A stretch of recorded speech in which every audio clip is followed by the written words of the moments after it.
Buenos, meus amigos do nosso canal Prosendo com História. Como é que vocês estão? Tudo tranquilo?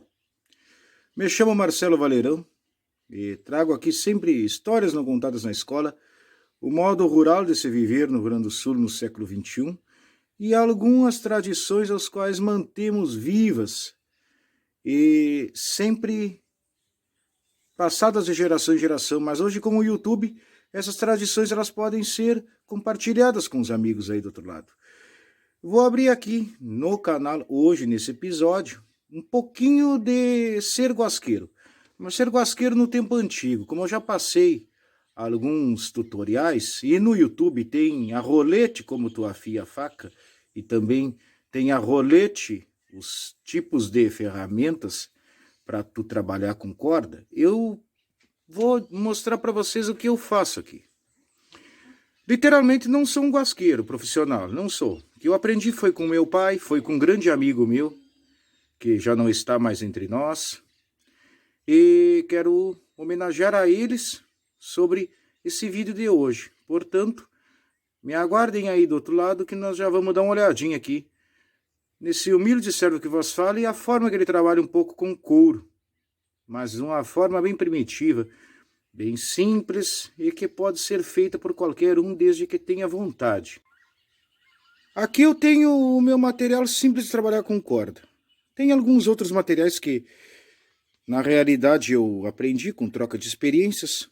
Tem um grande amigo meu que é o Alexandre Rosa, tinha o finado Paulo Rezende, que Deus o tenha, já faz mais de 15 anos que se foi para a Estância Grande lá no céu, mas me deixou bastante informação sobre isto.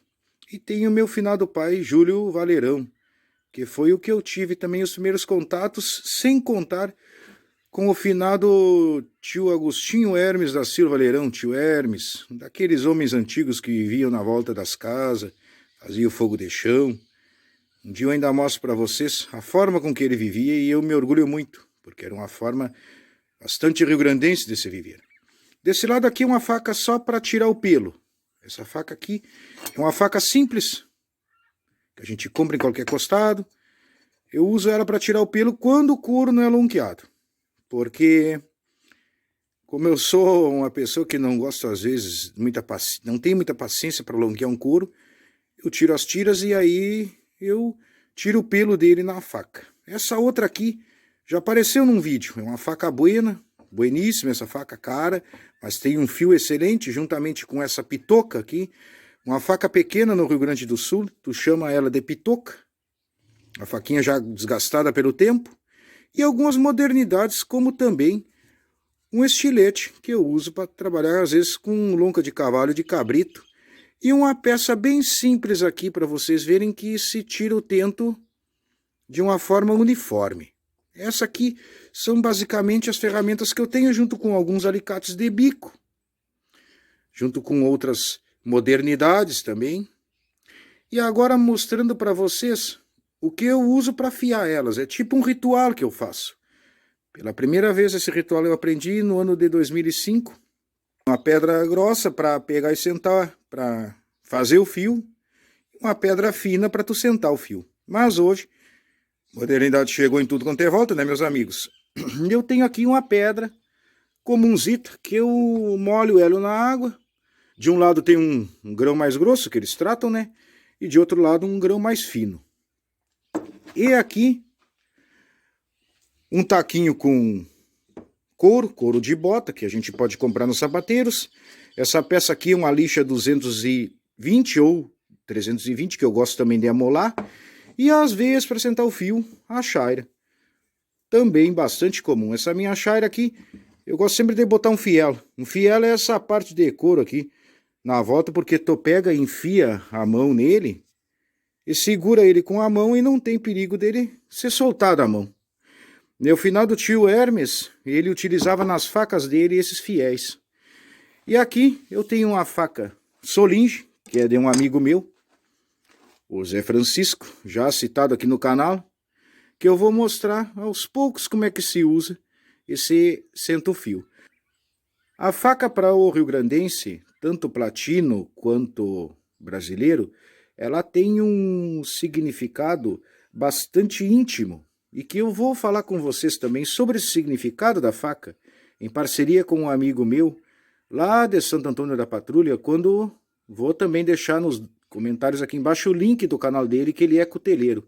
É um cara, gente boníssima, gente de São Gabriel, é o seu Ferreira, e através de alguns vídeos eu vou mostrar para vocês um pouquinho da história da faca no Rio Grande do Sul, mas não como dono da verdade, né, meus amigos?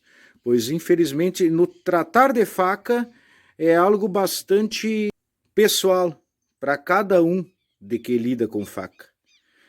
E isso eu posso dizer a vocês que não é, digamos assim, a verdade, ou ser o dono da verdade, porque é uma questão filosófica, mas é uma forma de tu homenagear uma cultura nossa. Pois nossa aproximação, nossa proximidade com as facas, que eram chamadas de xerenga, pelo rio-grandense, elas são datadas do século XVIII, aqui no Rio Grande do Sul. E vamos tocar-lhe ficha agora, nesse pequeno tutorial, sem ter uma prepotência de ser chamado de tutorial. Bueno, primeiramente o que eu faço com a faca? Eu pego uma pedra fina, simples, né? E daí eu dou umas 3, 4 passadas nela, sempre no mesmo sentido do fio. E é claro, nunca deitando muito o fio, deixando num íngreme que pegue uma parte do dedo no fio, né? Para não deixar a faca cega depois e manter o gavião dela, ou melhor, manter a testa dela. A testa da faca é isso aqui que faz o fio. Dou umas 3 passadas para um lado, dou umas 3 ou 4 passadas para o outro, porque aqui eu tô na parte grossa da pedra, né, meus amigos? Depois eu viro ela, dou uma limpadita na pedra aqui e passo na parte fina. Eu faço geralmente isso aqui no torno, até mesmo porque a gente fazendo assim numa mesa lisa de madeira, ela pode correr e não ficar muito ajeitada. Geralmente as facas elas têm vários tipos de fio. Um dos fios mais comuns que se usa nas facas, só para explicar para vocês, aqui sem aparecer a minha cara aqui, né, porque eu tô com um lado inchado por causa de um dente. Um fio mais grosso é para o trabalho no campo. Um fio mais fino é para um trabalho, por exemplo, de corda, para um trabalho mais delicado que a gente trate. Essa faca em si é para trabalhar, principalmente cortando carne, porque sendo uma solinge guaçubira, e olhem só aqui, isso aqui mostra a solinge verdadeira, ela é uma peça única. Quando ela vem aqui com umas emendas, ela é uma peça castelhana, é uma peça brasileira que é falsificada. A gente fala peça castelhana porque no Uruguai você compra muita solinge dessa forma, a preços cômodos, né? Porque uma solinge dessas, no mínimo é uns R$2.000, R$1.800. E aqui tá a marca dela, bem pertinho, para mostrar para vocês que de fato é uma solinge acero guazuvira. Cabo dela oitavado porque ele tem 8 lados, 1, 2, 3, 4, e esses cantos tirados aqui, que a gente fala oitavados. Geralmente também as facas origens são do cabo preto. Como essa aqui é um modelo diferente e o cabo é original dela, ela é meio que personalizada para o dono, que era o antigo dono dela, o seu Chico Rosa, avô do meu amigo Zé Francisco. Mas, bueno, como é que eu faço para uma faca dessas? É só isso aqui que eu faço. Eu não sento muito o fio dela, porque é para serviço de campo. Serviço de cortar carne de campo. No caso das minhas facas, eu estou usando ela como sendo uma faca comum, rio-grandense. Mas logo, logo nós teremos outro capítulo onde eu vou mostrar minhas facas e vou mostrar a diferença de que eu uso, os modelos que nós temos. Não são tantos modelos que nem se criaram hoje. Era uma coisa simples, porque, olhando aqui debaixo, meus amigos, o rio-grandense, ele utilizava uma forma prática e simples para a lida dele no campo. Desculpe não tá aparecendo muito meu rosto. Como eu falei, eu tô com a parte meio inchada do rosto, fazendo uma salmoura e tomando os antibióticos. Mas vamos que vamos. Agora lidando para vocês com as minhas facas de tiratento. O que eu faço? Essa faca aqui que é só para couro, eu utilizo aquelas duas formas ali. Eu passo a pedra grossa e a pedra fina. O lado grosso dela, com um grão mais grosso, como tratam, né? E um lado com um grão mais fino. Antigamente essas pedras eram encontradas no costado dos rios. Aqui no rio Camaquã era muito simples a gente achar uma pedra dessas que era natural. Agora ela é comprada. As minhas facas de trabalhar com corda, tirando esta daqui que eu faço só os dois movimentos, aqueles que eu mostrei na solinge, eu primeiro não uso a parte grossa, eu uso só a parte fina, e daí passo 2, 3, 4, 5, 6 vezes. Do outro lado, a mesma coisa, botando bem para cá para vocês darem uma olhada. 1, 2, 3, 4, 5, 6. Como eu falei no YouTube, isso aqui é uma coisa comum, que cada um tem a sua forma pessoal de afiar a faca. Se é uma faca buena, só isso aqui dá. Uma faca de cozinha, tu cruzou na pedra lado grosso, tu cruzou na pedra lado fino, também tranquilo. Mas se é uma faca para tirar atento, para trabalhar com corda, ela tem que ser muito bem mais manejada. Tem alguns que fazem dessa forma aqui. Eu não fui criado nesse sistema, então eu não utilizo dessa forma aqui. O que eu faço depois? Numa tábua, pegar o meu pano aqui mais sujo do que a vida de certos políticos brasileiros, certos políticos, não todos, não vamos pegar e não vamos dizer que todos são do mal, porque temos pessoas buenas na política. Não gosto muito de falar, mas sou historiador, né, tio? Eu sento aqui a lixa, olha só, 320 ou 220, lixa para ferro, e daí eu dou uma cruzada com ela aqui, ó, 1, 2, 3, 4, 5, 6. 1, 2, 3, 4, 5, 6.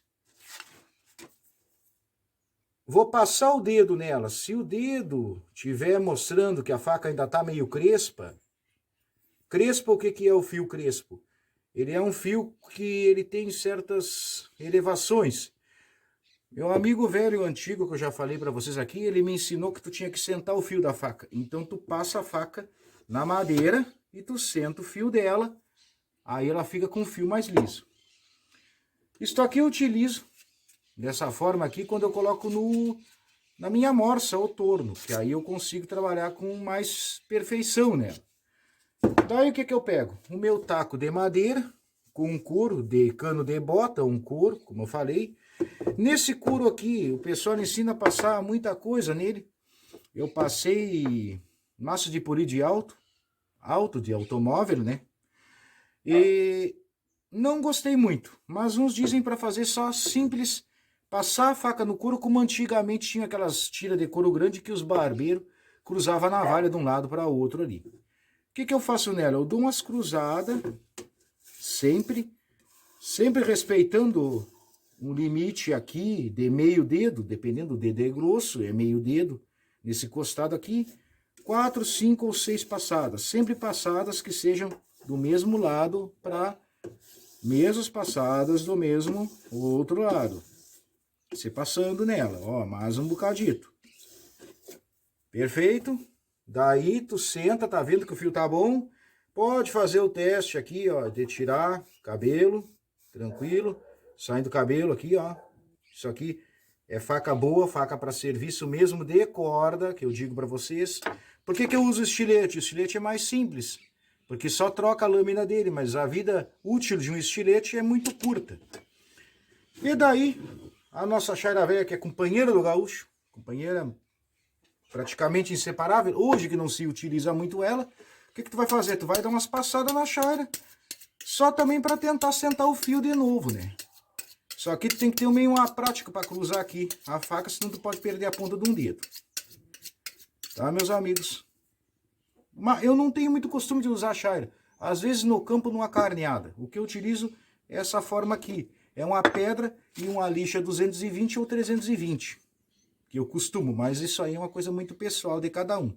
Mostrando para vocês aqui também uma coisa particular minha. É essa chairazinha que eu tenho aqui que eu fiz. Essa chairazinha eu vou ajeitar ela numa bainha. E essa bainha ela vai servir tanto como uma ferramenta, quanto também para tu chairar a faca de uma forma mais ligeira. Por quê?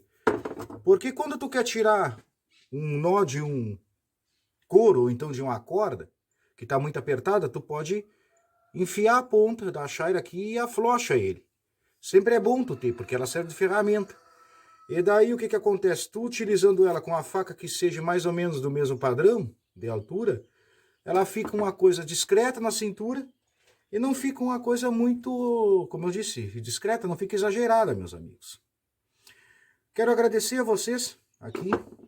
Vamos voltar nesse assunto das facas, pois é uma coisa bastante pessoal de cada um de nós.